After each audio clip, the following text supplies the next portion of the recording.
ouder wie gekker, zeggen ze wel eens. En dat is de 75-jarige Marta Konja uit Kulpen op het lief geschreven. Ik ben dus het voorbeeld van, het levende voorbeeld van tot ouderlu ook nog kunnen carnaval vieren en vooral gek door. Ze heeft de conditie van een jong meisje. Ik geniet van de carnaval. Ik ga 4 dagen op stap. Ik ga 4 dagen aan de zwier. Marta uit de jeugd nog het voor. Toch, Henriette? Nee, achter dat nee. Misschien die hoofdgas voor die ganze familie. Carnaval.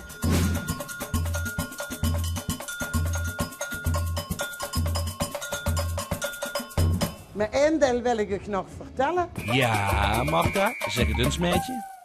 Het had carnavalsprinsen en carnavalsprinsessen. Het had jeugdprinsen en het had jeugdprinsessen.